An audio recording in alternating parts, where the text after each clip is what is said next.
Pupunta kami doon sa kapatid ni Gina. Patay mo muna yan sa jeep mamaya. Oo. Sabi ni Gina, patayin daw sa jeep kasi daw may nangunguha din pala dito.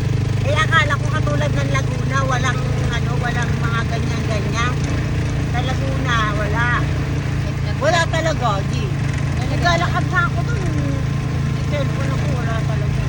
Kasi kalat-kalat ang doon, yung mga enforcer. Oo.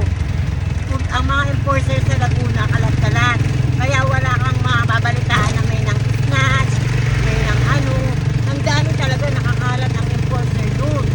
Mahigpit ang Laguna. Mahigpit.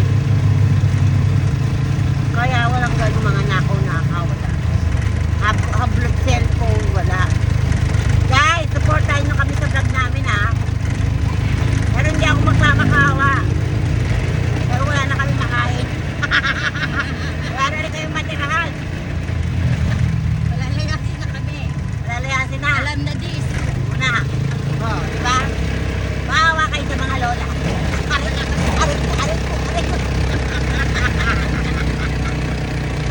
Woo! Alam niyo na ha. Dito na kami sa tricycle. Kanina naglalakad kami. Akala ko naka-vlog ako. Hindi pala. Boba. Nangangain mo. Nakakain ng tanga. Parang walang nagka-count na number. Parang walang nagka-count na number. Para lang pala. Nasa photo. Magkano yan? Tingnan mo kung magkano. Puti nga yan. Yan. Kukuha na siya pera para mambayad ng tricycle. Mahal ng tricycle dito. Sa amin hindi. Wala namang mura sa Cavite. Kaya nga ewan ko ba't ako natin. Hindi nakialam na ako ah. Oo. 40. Naglalakad na tayo? Ha? Hindi tatawid lang. Pero coins ang kunin mo. Maano yun eh. Nasira yung wallet ko. Mamaya coins nga sa jeep. Ano ka ba? Ayan na ang mga lola. Nag-aaway na. Sa coins lang. Ah, mabigat. Mabigot.